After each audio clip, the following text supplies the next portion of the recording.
Kalau tuan-tuan perhatikan,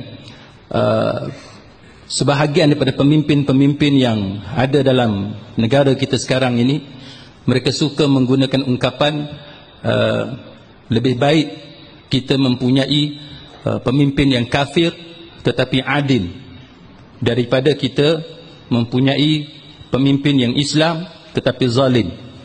Ungkapan-ungkapan ini keluar daripada beberapa pemimpin yang tuan-tuan sedia maklum, dan isu ini timbul khususnya apabila sebahagian daripada rakyat mempertikaikan pelantikan ketua hakim negara, pelantikan peguam negara dan beberapa jawatan strategik yang ada dalam negara kita pada hari ini. Sedang hadirin mukminin, apabila kita bercakap tentang istilah ini, kita ingin mengetahui perkataan ayyuhmal afdal. Antara dua ni, mana lebih afdal, mana lebih baik, mana yang lebih utama?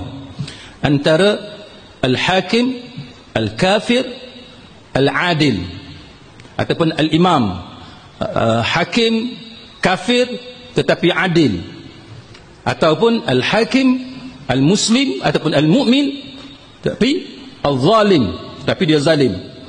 Maka ini dibahaskan oleh para sarjana Islam, sebab ungkapan-ungkapan ini sering dimainkan oleh pemimpin-pemimpin yang beragama Islam sendiri untuk menunjukkan bahawa lebih baik kita ada pemimpin yang bukan Islam tapi adil. Sidang hadir mukminin, kalau kita rajin untuk mencari, kita perlu tahu yang pertamanya perkataan ini milik siapa? Who's the owner? Pemilik kepada perkataan ini. Yang kedua, kita mesti mengetahui konteks, suasana sewaktu ungkapan ini diucapkan. Maka kerana itu para sarjana Islam mengatakan bahawa perkataan ini adalah dimiliki oleh seorang yang bernama As-Sayyid Ibn Tawus. Siapa dia As-Sayyid Ibn Tawus? As-Sayyid Ibn Tawus adalah seorang Syiah. Dialah yang bekerjasama dengan Ibnu Al-Qami untuk menjatuhkan pemerintahan Khalifah Al-Musta'sim ketika Baghdad pada masa itu di bawah kerajaan Bani Abbasiyah. Dan Ibnu Al-Qami lah dengan kerjasama yang diberikan oleh As-Sayyid Ibn Tawus telah memberikan kerjasama kepada Hulagu Khan, yang kemudiannya Hulagu Khan datang ke Baghdad pada tahun 1258 Masih pada masa itu. Dan sejarah menceritakan bagaimana orang-orang Islam di Baghdad disembelih, dibunuh, dan kita semua mengetahui sejarah yang berlaku di Baghdad. Maka ketika Hulagu Khan dengan tentera-tenteranya selesai menyembelih umat Islam di Baghdad, maka dihimpunkan ulama-ulama Islam yang masih tinggal, dan antaranya yang ada pada ketika itu bersama-sama dengan Ibnu Al-Qami adalah As-Sayyid Ibn Tawus. As-Sayyid Ibn Tawus, tuan-tuan, telah diminta untuk menyampaikan ucapan di hadapan Hulagu Khan, dan inilah antara ucapan terkenal, dan kita boleh melihat ucapan ini dimaktubkan dan diulas oleh beberapa ulama. Dan kalau tuan-tuan rajin membuka YouTube, tuan-tuan tulis perkataan ayyuhumal afdal, yang mana satukah antara dua ni yang lebih afdal? Adakah al-hakim, hakim ataupun pemerintah ataupun penguasa yang disebut sebagai al-kafir, yang kafir tetapi al-adil? Masukkan dalam YouTube, kita akan keluar daripada YouTube ucapan-ucapan pemimpin Syiah yang mengulang-ulang ungkapan ini. Dan inilah yang dilakukan oleh pemimpin-pemimpin Syiah kerana mereka mengikut kata-kata As-Sayyid Ibn Tawus. Adakah kita mahu negara kita ini berlaku semula apa yang pernah berlaku di Baghdad? Ungkapan As-Sayyid Ibn Tawus adalah untuk menggembirakan hati Hulagu Khan yang telah menyembelih orang-orang Islam di Baghdad.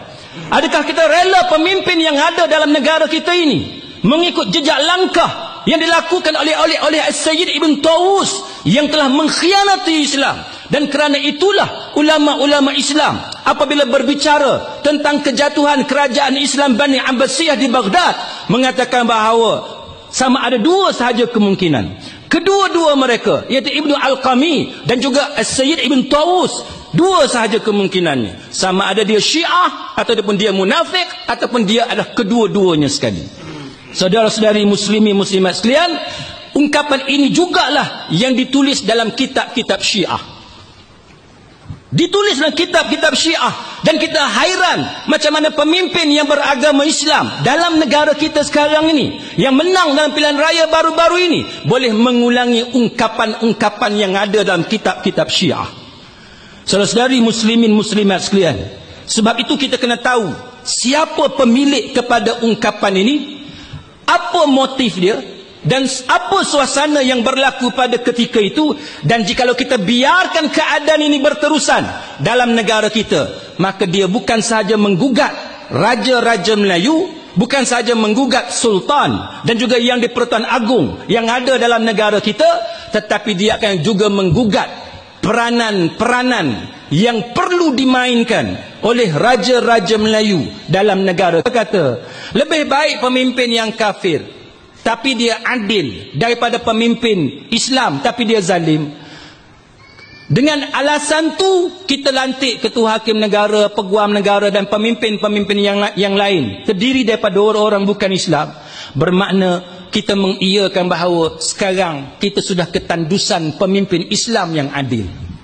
Mana orang Islam dah tak ada dah yang adil. Cuma yang adil sekarang ni hanya orang bukan Islam sahaja. Adakah itu realiti? Adakah itu fakta? Apa justifikasi kita? Apakah support yang kita ada untuk mengatakan bahawa sekarang ni semua orang Islam ni jahat belaka? Ini bahaya tuan-tuan sekalian.